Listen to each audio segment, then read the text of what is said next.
اعوذ باللہ من الشیطان الرجیم بسم اللہ الرحمن الرحیم واتخذ اللہ ابراہیم خلیلا صدق اللہ العظیم وصدق رسولہ النبی الکریم ان اللہ وملائکتہ یصلون علی النبی یا ایہا الذین آمنوا صلوا علیہ وسلموا تسلیما اللہم صل علی سیدنا و مولانا محمد معدن الجود والکرم وآلہ وبارک وسلم۔ تمام تعریفیں حمد و ثنا اللہ تعالیٰ جل مجدہ الکریم کے لیے۔ زامباد درود و سلام نبی محترم شفیع محتشم آقا کل ختم رسول دانائے سبل احمد مجتبیٰ جناب حضرت محمد مصطفیٰ صلی اللہ تعالیٰ علیہ وسلم کی ذات والا صفات کے لیے حمد و صلات کے بعد، عزیز دوستو، بزرگوں اور بھائیوں، حضرت سیدنا ابراہیم خلیل اللہ علی نبی نام علیہ الصلاۃ والسلام کا تذکرہ قرآن مجید نے کئی جگہوں پہ بیان فرمایا ہے۔ نبی پاک صلی اللہ تعالیٰ علیہ وسلم نے ارشاد فرمایا کہ میں ملت ابراہیم پہ ہوں۔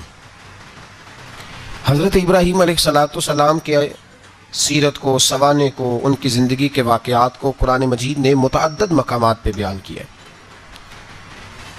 انبیاء کرام علیہ السلام 1,24,000 کم و بیش ہوئے، لیکن دین اسلام میں نبی پاک علیہ السلام کی امت میں جو مقام حضرت ابراہیم کا ہے وہ بس انہی کا ہے۔ ان کی زندگی ایک بڑی خوبصورت، بڑی منفرد اور مسلمانوں کے لیے بڑی اسوہ نور دینے والی زندگی ہے۔ نبی پاک صلی اللہ علیہ وسلم نے فرمایا میں اپنے باپ حضرت ابراہیم کی دعا بن کے دنیا میں آیا ہوں۔ اور پھر محبوب پاک سید عالم صلی اللہ تعالی علیہ وسلم نے اپنی امت میں بھی جناب ابراہیم کے طریقے کو جاری رکھا۔ صحابہ نے قربانی کے بارے میں حضور سے پوچھا، ما ھذہ الاضحیہ، یا رسول اللہ صلی اللہ علیہ وسلم یہ قربانی کیا ہے؟ تو فرمایا سنت ابیکم ابراہیم، یہ تمہارے باپ حضرت ابراہیم کا طریقہ ہے، یہ تمہارے باپ حضرت، حالانکہ قربانی نبی پاک صلی اللہ علیہ وسلم کا بھی طریقہ ہے، لیکن فرمایا تمہارے باپ حضرت ابراہیم کے ذکر کو باقی رکھا۔ اللہم صلی علی محمد وعلی آل محمد کما صلیت علی ابراہیم وعلی آل ابراہیم، ان کے تذکرے کو باقی رکھا دین کے اندر۔ حضرت ابراہیم بڑی امتیازی شان والے نبی ہیں، بڑی امتیازی شان والے۔ رب کریم کا وہ دوست جس نے کوئی چیز بچا کے نہیں رکھی، ہر شے ہی اپنے رب کی بارگاہ میں پیش کر دی۔ چند چیزوں سے انسان کو بڑا پیار ہوتا ہے، گھر اسے بڑا پیارا ہوتا ہے۔ وہ بڑا خوبصورت ہوٹل، 5 اسٹار ہوٹل میں رہا، وہ اسلام آباد گیا، کسی سفر پہ گیا تو بڑے اعلیٰ قسم کے اس کو کھانے ملے، بڑی چیزیں ملی، لیکن کبھی دائیں کروٹ کبھی بائیں کروٹ۔ تو ساتھ بیڈ پہ دوست تھا تو اس نے کہا صاحب سو جاؤ، تو اس نے کہا یار جو مزہ اپنے گھر میں سونے کا ہے وہ کسی اور جگہ تھوڑی ہے۔ گھر بڑا پیارا ہوتا ہے، انسان کو لگاؤ ہوتا ہے، جس بے تکلفی سے، سکون سے، آرام سے انسان اپنے گھر میں وقت بتاتا ہے، کہیں اور مشکل ہو جاتا ہے۔ دوسرا، انسان کو اولاد بڑی پیاری ہوتی ہے، بڑی عجیب شے، نہ ہو تب بھی بڑا دکھ ہے، اور ہونے کے بعد بھی اس کی بڑی آزمائشیں، یہ بڑی ایک میٹھی چیز ہے۔ اولاد ایک بڑا عجیب سا میوہ ہے، پتہ نہیں یہ کس انجیکشن کا نام ہے کہ چھاتی پر چڑھ جائے تو اللہ سکون عطا فرما دیتا ہے، پتہ نہیں کس ٹھنڈی دولت کا نام رب کریم نے اولاد رکھا ہے، بڑی پیاری ہوتی ہے اولاد۔ پھر تیسری چیز انسان کی اپنی جان ہے، اور یہ اتنی قیمتی شے ہے کہ اللہ کریم نے فرمایا کہ اگر تیری گردن پہ کوئی آدمی پستول رکھ کے، تلوار تیرے گلے پہ رکھ کے کہے نہ کہ رب کا انکار کر دے ورنہ مار دوں گا، تو فرمایا وقتی طور پہ میری ذات کا انکار کر پر جان بچا جا۔ اگر تو مرنے کے قریب ہو گیا ہے اور حرام شے کھائے بغیر تو بچ نہیں سکتا، مر جائے گا، تو فرمایا چل تو اس طرح کر، حرام کھا کے جان بچا، پر جان بچانا فرض ہے، ضروری ہے۔ وطن بڑا پیارا، اولاد بڑی پیاری، جان بڑی پیاری، پر حضرت ابراہیم سے رب کریم نے فرمایا چل ابراہیم کوئی چیز دے، تو کہا یا اللہ تینوں ہی تیرے نام پہ قربان کرتا ہوں، تیری ہوئی ساری، ہر شے تیری۔ حضرت ابراہیم نے دین کے لیے، آپ شہر بابل کے قریب پیدا ہوئے تھے، وہاں سے مصر آئے، مصر سے فلسطین آئے، اور فلسطین سے آ کر کے کعبہ آباد فرمایا۔ زندگی سفروں میں گزری، سفر ایک تکلیف والی چیز ہے، پر حضرت ابراہیم نے وطن چھوڑ دیا، گھر چھوڑ دیا۔ جان بڑی عزیز ہوتی ہے، اصل میں نا جب انسان جدوجہد کرتا ہے نا دین کے لیے تو اس کے راستے میں بڑی چیزیں آتی ہیں، کبھی اولاد، کبھی گھر، کبھی باہر، کبھی حکومتیں، کبھی سیاستیں، کبھی چدراہٹیں، اس کے راستے میں بڑا کچھ آتا ہے اور اسے ہر چیز کو فیس کرنا پڑتا ہے۔ گھر کے اندر بھی جنگ ہوتی ہے اور گھر کے باہر بھی لڑائی ہوتی ہے، یہ آسان ہے ہی نہیں۔ ہم تو خیر ہتھیار چھوڑ کے پھینکنے والے لوگ ہیں، ہم بولے بالے لوگ ہیں، ہم کہتے ہیں میں نے تو کہا تھا مہندی نہ کرو، پر بیٹے نہیں مانے تو بولے جو ہوئے۔ اسی طرح حالانکہ اگر وہ بیٹا کہے نا کہ ابا جی لاؤ زندگی میں سارا کچھ میرے نام کرو، تو پھر ہم بولے نہیں ہوتے، اور اس وقت ہم تیز ہوتے ہیں، کہتے ہیں یہ کیسے ہو سکتا ہے، ہاتھ کاٹ کے دے دوں۔ اس وقت نہیں، دین کے معاملے میں بولے ہوتے ہیں۔ بیٹا بد مذہب کے پاس جا رہا ہے تو اس وقت ہم بولے بالے ہیں، کوئی عرض نہیں، لیکن اگر وہ اپنی پسند کی شادی کرے ہمیں کراس کر کے، پھر ساتھ ہی ہم تیز ہو جاتے ہیں۔ تو حضرت ابراہیم نے جب دین کے لیے نکلے تو جد و جہد کی، گھر کے اندر بھی گھر کے باہر بھی۔ آپ کے والد کا نام طارق ہے، وہ توحید پرست تھے، ایماندار تھے، پرہیزگار تھے۔ آپ کے چچا کا نام آزر ہے، وہ بت پرست تھے، بت بیچا کرتے تھے۔ حضرت سیدنا ابراہیم علیہ السلام جب میدان عمل میں نکلے تو حضرت ابراہیم علیہ السلام نے اپنے گھر سے جہاد شروع کیا، لڑنا پڑا گھر کے اصولوں سے۔ چچا نے جو رواج بنائے ہوئے تھے اس رواج سے ٹکرائے، فرمایا میں اپنے گھر کے اندر یہ بت پرستی نہیں ہونے دیں گا۔ چچا کو ایک دفعہ نہیں، بار بار 100 دفعہ سمجھایا۔ آپ کا چچا بت بنا کے بیچا کرتا تھا۔ حضرت ابراہیم علیہ السلام تھوڑے بڑے ہوئے تو کہنے لگا کہ چلو میرے ساتھ، تم بھی بت بیچنے ہیں، ہمارا کاروبار ہے۔ حضرت ابراہیم ساتھ نکلے تو بت پکڑا ہے، گندے پانی کے اندر اس بت کو ڈبوتے ہیں، کہتے ہیں کسی نے خریدنا تو خرید لو، نہ یہ نفع دے سکتا ہے نہ نقصان دے سکتا ہے، جو اپنا آپ نہیں بچا سکتا تمہیں کیا بچائے گا، خریدنا ہے تو خرید لو۔ چچا کہنے لگا تو کاروبار چمکا رہا ہے کہ تباہ کر رہا ہے۔ گھر میں بڑے معاملات خراب ہوئے، جھگڑے ہوئے، لیکن حضرت ابراہیم علیہ السلام ایک منٹ کے لیے بھی اپنے گھر کے اندر بھی کمپرومائز کرنے کو تیار ہے۔ یہ تھوڑا مشکل میں نے پہلو چھیڑ دیا ہے، یہ تھوڑا مشکل پہلو چھیڑ دیا ہے۔ بڑا سمجھدار آدمی ہے پر بیوی سے پردہ نہیں کرا سکتا، سیانا ہے، پنچایت کا بندہ ہے، جو اسے آپ کہیں گے وہ بات یہ سنائے گا، لیکن کہتا ہے نہیں جی میں نے کوشش کر لی ہے۔ کس قسم کی کوشش ہے صاحب، یہ کیسے ہو گیا؟ حضرت ابراہیم علیہ السلام نے گھر کے اندر سے فرمایا نہیں کرنے دوں گا، گھر کے اندر بھی ٹکرائے، فرمایا تم جو بھی ہو پاش کیا چچا کے اصولوں کو، اور باہر جب نکلے تو صرف علاقے کے چیئرمین سے نہیں ٹکرائے، ایم پی ایم این اے وزیر مشیر سے نہیں ٹکرائے، سپر پاور نمرود دنیا کا واحد حکمران تھا، اس وقت دوسرا کوئی حکمران ہی نہیں تھا، اکیلے حکمران سے جا کر ٹکرائے، کوئی ساتھ فوج نہیں تھی، کوئی ساتھ ان کے طاقت بظاہر دنیا داری کی کوئی نہیں تھی، پر حضرت ابراہیم جا کے ٹکرائے۔ اور میرے رسول پاک صلی اللہ علیہ وسلم نے سند بیان کی، فرمایا افضل الجہاد کلمۃ الحق عند سلطان الجابر، فرمایا سب سے افضل جہاد یہ ہے کہ تو ظالم بادشاہ کے سامنے کھڑے ہو کے حق بات بیان کر دے، یہ سب سے بڑا جہاد ہے، یہ سب سے افضل الجہاد کلمۃ الحق عند سلطان الجابر، سب سے بڑا جہاد۔ حضرت ابراہیم کھڑے ہو گئے، سپر پاور سے ٹکرائے۔ یہاں ہم لوگ حکمتوں کا شکار ہیں، دیکھیں گے، کریں گے، سوچیں گے، اور مولوی صاحب کو ویسے کہتے ہیں آپ پرہیز کریں سیاسی باتوں سے۔ بھئی اللہ کے ہر نبی نے جا کے وقت کے ظالم حکمران کو لتاڑا ہے، للکارا ہے، یہ تو مشن انبیاء ہے۔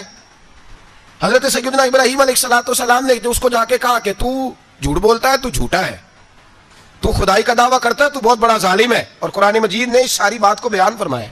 حضرت ابراہیم علیہ السلام سے کہنے لگا میں رب ہوں، تو آپ نے فرمایا میرا رب تو وہ ہے جو زندہ کرتا اور مارتا ہے، تو پھر آپ حق بات بیان کریں گے تو اللہ مارے گا کہ بندہ مارے گا؟ کچھ بھی نہیں ہوتا، کیونکہ زندگی موت کس کے ہاتھ میں ہے؟ اللہ کے ہاتھ میں، زندگی موت اللہ، کچھ بھی نہیں ہوتا۔ انسان صحیح سمت کا تعین کرے اور صحیح چلے۔ حضرت علی شیر خدا سے کسی نے کہا تھا کہ آپ کے بڑی دشمنی ہے، کوئی محافظ رکھ لیں، آپ فرمانے لگے موت خود بہت بڑی محافظ ہے، وقت سے پہلے آتی ہی نہیں، بڑی محافظ ہے وقت سے پہلے۔ علامہ نورانی رحمۃ اللہ تعالیٰ علیہ کراچی جیسے شہر میں رہا کرتے تھے، جہاں گام گام پہ خطرہ تھا، لوگوں نے کہا حضرت اتنے بڑے لیڈر ہو، آپ کی جماعت کی 62 سیٹیں ہوئی قومی اسمبلی میں، ایک ایسا وقت بھی آیا تو کوئی ایک آدمی بندوق والا، آپ فرمانے لگے مجھے ضرورت ہی نہیں، اس لیے کہ جس خدا رسول کے لیے میں نکلا ہوں وہ خود ہی حفاظت کرنے والے ہیں، ضرورت نہیں ان چیزوں۔ تو بھائی حضرت ابراہیم ٹکرائے، اور آپ کا انداز کیا ہے؟ جا کے کہا کہ تو نہیں، خدا وہ ہے جو زندہ کرتا، اور اس نے ایک بیوقوفوں جیسی دلیل دی۔ ایک آدمی کو کل پھانسی دینی تھی تو اس کو بلایا، کہنے لگا تجھے کب پھانسی ہے؟ اس نے کہا کل، کہنے لگا جا تجھے آزاد کیا، زندگی دی، اس کو چھٹی دے دی۔ ایک عام آدمی بیچارہ بیٹھا تھا، اس کو پکڑ کے نا کہنے لگا اس کی گردن اڑا دو، کہنے لگا دیکھ لو میں بھی زندہ کرتا اور مارتا ہوں، وہ جو کل مرنے والا تھا میں نے زندہ کر دیا ہے، اور جس کو پتہ ہی نہیں تھا کہ میں نے مرنا ہے اسے پکڑ کے میں نے مار دیا ہے. یہ بیوقوفوں جیسی دلیل ہے.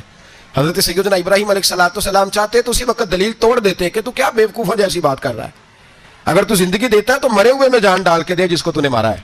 لیکن حضرت ابراہیم نے دیکھا کہ بیوقوف ہے، بیوقوفوں سے بحث نہیں ہوتی، دلیل بدل لی جاتی ہے، ان کی عقل کے مطابق بات کی جاتی ہے. حضرت ابراہیم فرمانے لگے میرا رب وہ ہے جو سورج مشرق سے نکالتا ہے اور مغرب میں غروب کرتا ہے، تو اگر رب ہے تو تو مغرب سے نکال کے مشرق میں غروب کر. فبہت الذی کفر، کافر لاجواب ہو گیا، اس کے پاس اس چیز کا کوئی جواب نہیں تھا. علامہ اسماعیل حقی نے خوبصورت فقرہ لکھا ہے، خوبصورت جان ڈال دی ایک جملہ کہہ کے. حضرت سیدنا علامہ اسماعیل حقی رحمۃ اللہ علیہ فرمانے لگے چونکہ نمرود بیوقوفوں جیسی باتیں کر رہا تھا، اگر وہ یہ کہہ دیتا نا کہ میں سورج کو نکالتا ہوں مشرق سے، میں غروب کرتا ہوں معاذ اللہ مغرب میں میں نکالتا ہوں، تو آپ اپنے رب سے کہیے کہ وہ مغرب سے نکال کے مشرق میں غروب کرے. علامہ اسماعیل حقی فرماتے ہیں رب کریم کی آواز قدرت تھی، مالک حضرت ابراہیم علیہ السلام کے اس اگر وہ کہہ دیتا اور حضرت ابراہیم دعا کر دیتے تو رب کریم نے فرشتوں کو تیار بٹھایا ہوا تھا. فرمایا اگر یہ کہہ دے میرے خلیل سے کہ سورج مغرب سے نکال کے مشرق میں غروب کرنا ہے تو تیار رہنا، جس طرح خلیل کہیں گے ویسے ہی کر دیں گے. واتخذ اللہ ابراہیم خلیلا، ابراہیم ہمارا دوست جو ہوا، جیسے کہے گا ویسے کر دیں گے. حضرت سیدنا ابراہیم علیہ السلام کی باتوں کا جب جواب نہ دے سکا، دلیل نہیں بندہ دیتا، پھر لڑائی کرتا ہے، پھر جھوٹے موٹے اعتراض کرتا ہے. دلیل ختم ہوتی ہے تو لوگ ذاتیات پہ اترتے ہیں، کہتے ہیں یہ کھانستا صحیح نہیں، دیکھتا صحیح نہیں. دلیل ختم، اب ذاتیات پہ اترے، کہنے لگے مجھے پتہ چلا ہے کہ یہ فلانی جگہ گیا تھا تو وہاں جا کے اس نے اس طرح کیا ہے. پھر لوگ ذاتیات پہ اترتے ہیں، جب دلیل کا جواب دلیل سے نہیں دے پاتے پھر ذاتیات پر اتر کر حملے کرتے ہیں. حضرت ابراہیم کے دلائل کا جواب نمرود نہ دے سکا تو کہنے لگا کہ اس کو آگ میں ڈال دو. قوم گئی ہوئی تھی ساری، آپ نے بات سنی ہوئی ہے، میں نے صرف اشارہ دینا ہے، میلے پہ. تو حضرت سیدنا ابراہیم علیہ السلام نے سارے بت توڑ دیے، کلاڑا بڑے بت کی گردن پہ رکھا. واپس آئے، کہنے لگے بت کس نے توڑے ہیں؟ تو فرمایا اس سے پوچھ لو جس کی گردن پہ کلاڑا ہے.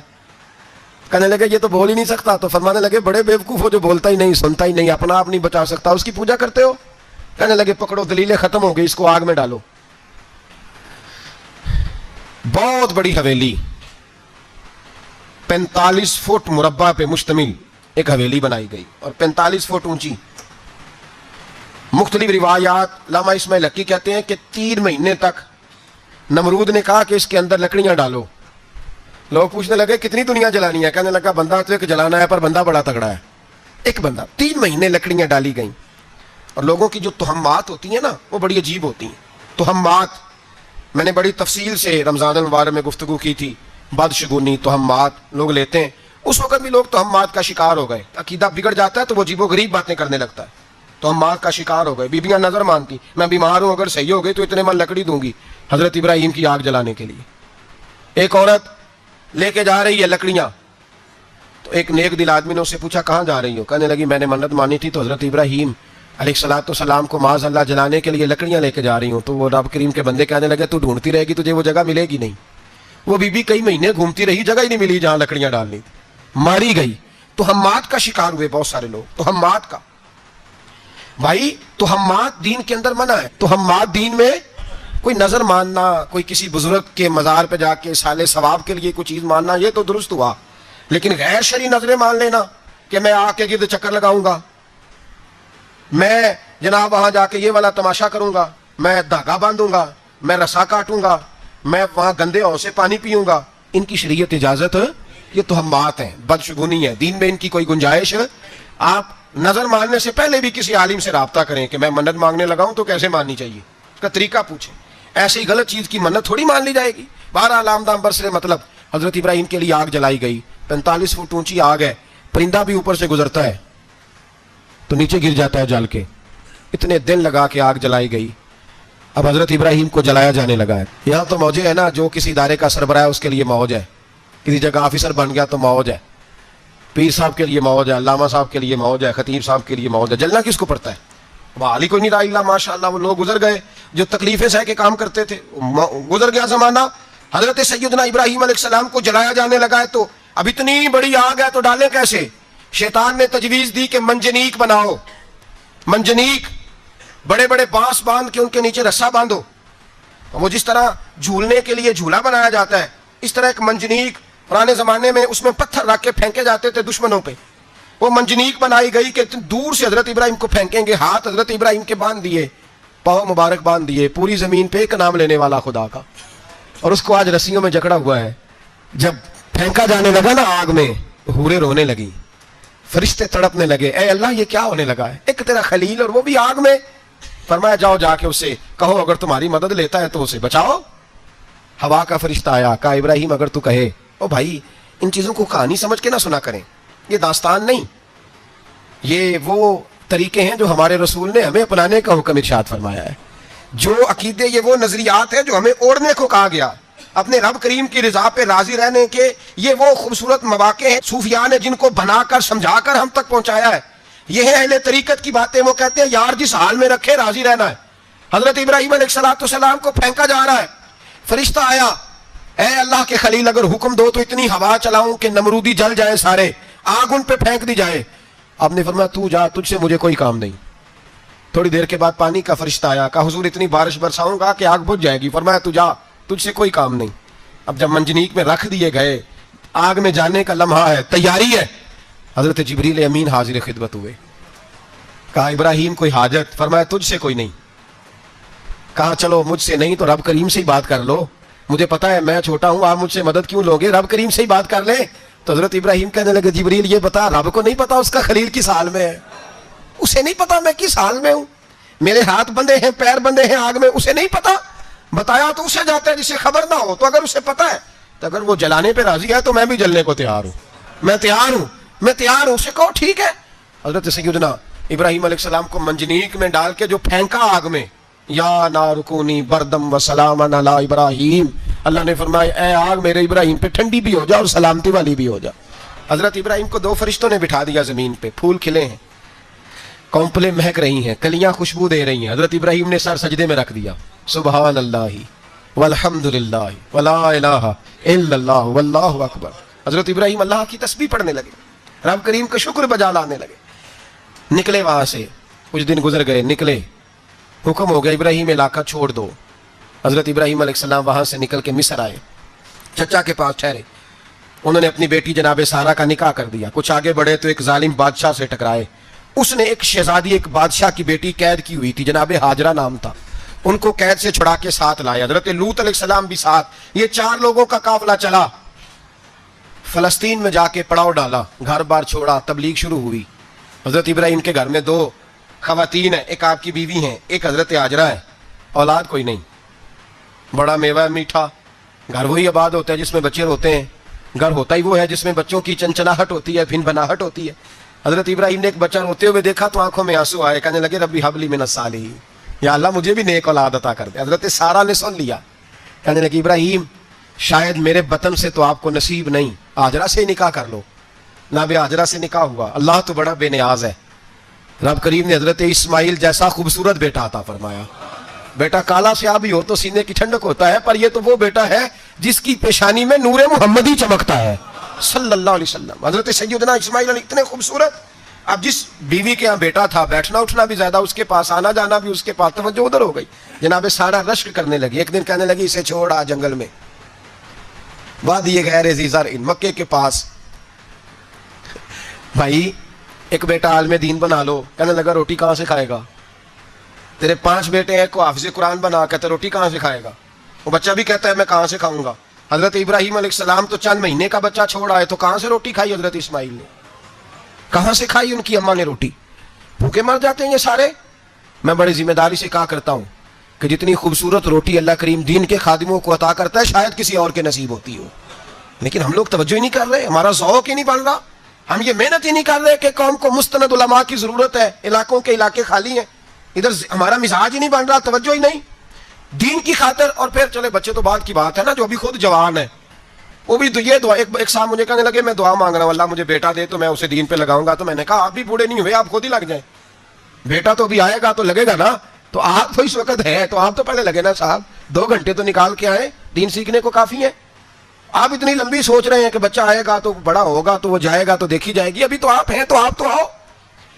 حضرت ابراہیم نے بچہ وہاں چھوڑا، یہاں سے جو عمرہ کرنے لوگ جاتے ہیں نا، جو حج کرنے جاتے ہیں، ان کو پتا ہے کہ وہاں دنیا کی ہر نعمت ملتی ہے، پھر بھی ڈبل ٹرپل پیسے لوگ جیبوں میں ڈال کے جاتے ہیں۔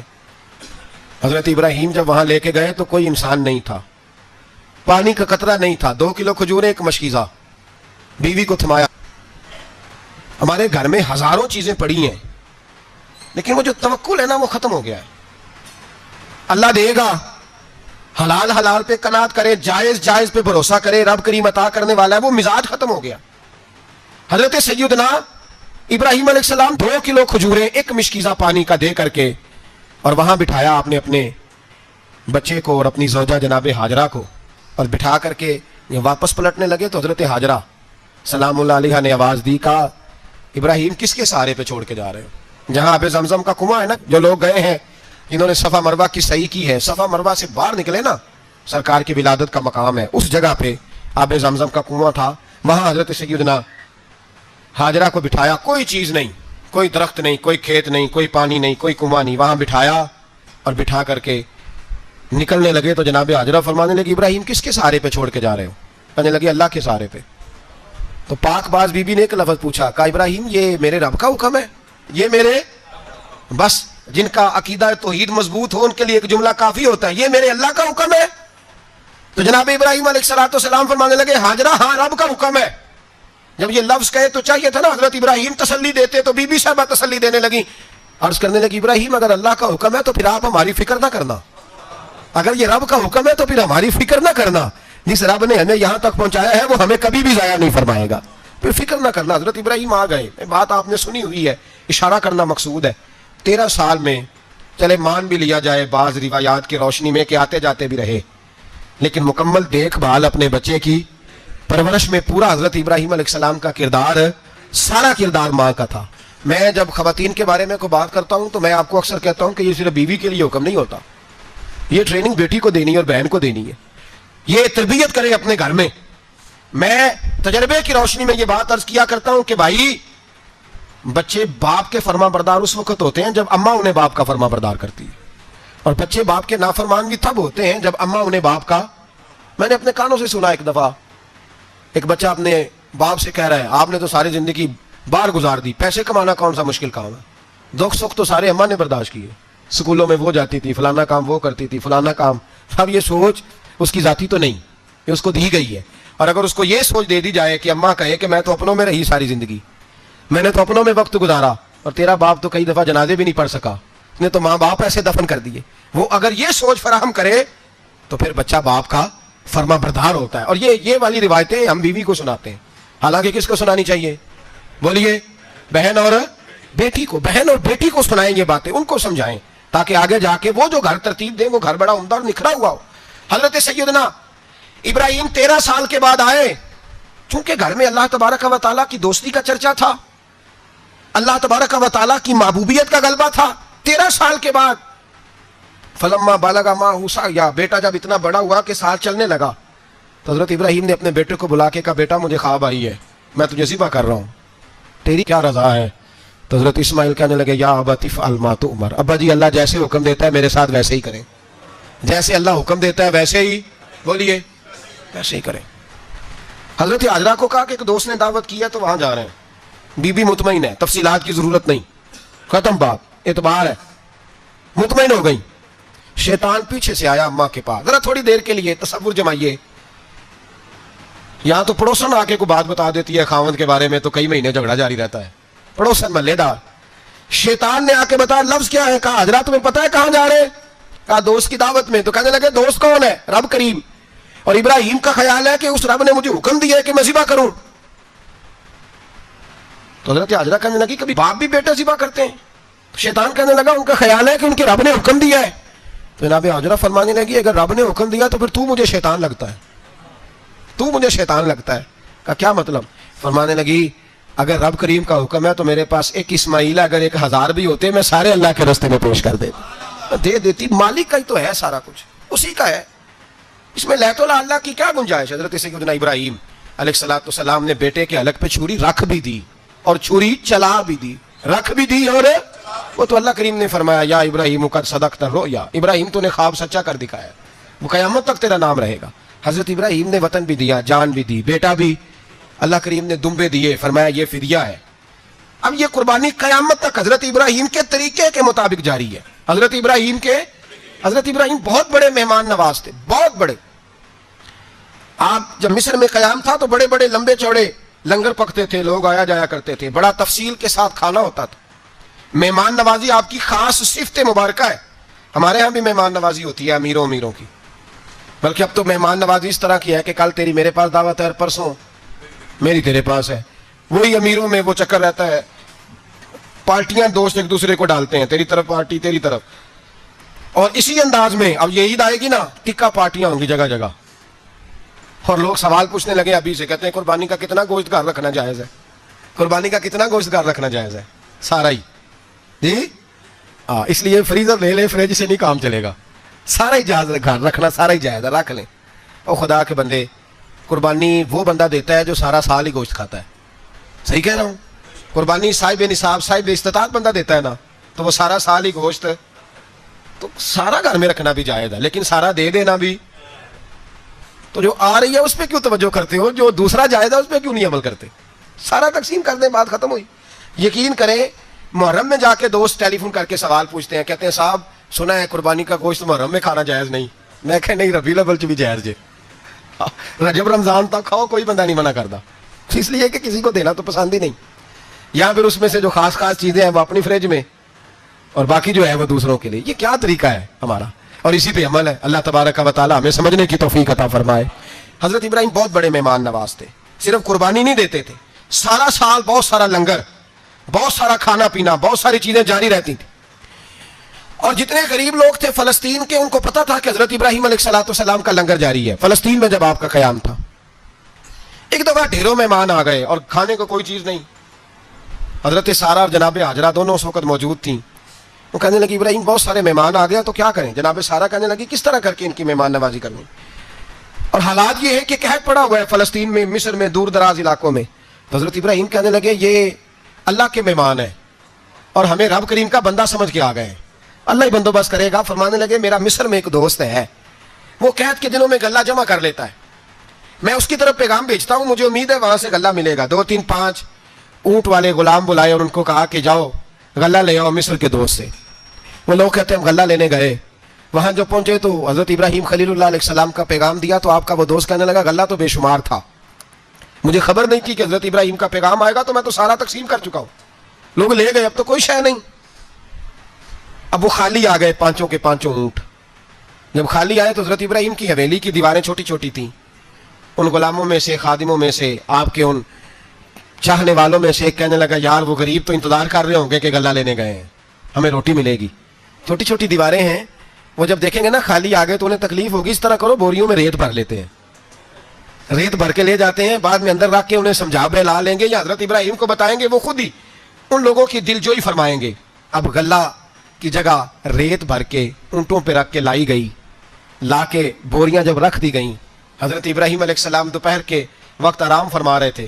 بی بی سارا اٹھی, کہتی ہیں جب میں نے دیکھا نا کہ بوریاں پہنچ گئی ہیں تو گئی, غلام کو ساتھ لیا اور اس کو جب کھولا نا تو کہتی اتنی حسین گندم میں نے پہلے کبھی دیکھی نہیں تھی, اتنا پیارا دانا میں نے کبھی ملاحظہ ہی نہیں کیا تھا. فرماتی ہیں جب اس کو پیس کر چکی میں روٹیاں پکائیں تو خوشبو دور دور تک پھیل گئی, اعلیٰ غذا بنی. بڑے بڑے کھانے بیویوں نے مل کے پکائے, چن دیے گئے. حضرت ابراہیم اٹھے تو لوگ کھانا کھا رہے, سجدہ شکر ادا کیا, اور جب سجدے میں گئے تو وہی آنے لگی, پھر رونے لگے. جب پلٹ کر باہر تشریف لائے تو جناب سارہ کہنے لگی ابراہیم تمہارا مصری یار بڑا اچھا ہے, اس نے اتنی اعلیٰ گندم بھیجی ہے کہ اتنی تو میں نے پیاری گندم کبھی دیکھی نہیں. جناب ابراہیم مسکرائے, فرمانے لگی سارہ یہ مصری یار نے نہیں بھیجی, یہ میرے عرشی یار نے بھیجی ہے, یہ میرے عرشی یار نے بھیجی ہے. بھائی مہمان نوازی مزاج تھا, ہاتھ لٹا دینا مزاج تھا, دوسروں کی اشک شوئی مزاج تھا. حضرت ابراہیم علیہ السلام کا طریقہ ہے قربانی, حضور نے ان کا طریقہ بیان کیا. اگر سال کے بعد قربانی دینا ان کا طریقہ ہے تو سارا سال غریبوں کو روٹی دینا بھی حضرت ابراہیم کا طریقہ ہے. سارا سال غریب کی نوکری کرنا یہ بھی حضرت ابراہیم کا طریقہ ہے. بھوکے کو کھانا کھلانا یہ بھی. میرے مصطفیٰ کریم سید عالم صلی اللہ علیہ وسلم سے صحابہ نے پوچھا حضور بہترین مسلمان کون ہے؟ بہترین مسلمان, تو حضور نے فرمایا جو سلام لینے میں پہل کرے اور غریب کو روٹی کھلانے میں سب سے اچھا ہو, وہ بہترین مسلمان ہے, زبردست مسلمان. ہمارے ہاں دعوتیں ہوتی ہیں تو امیروں کی, افطاریاں ہیں تو امیروں کی, اور میرے مصطفیٰ کریم علیہ السلام نے فرمایا بدترین دعوت ہے جس میں امیر بلائے جائے غریب نہ بلائے جائے.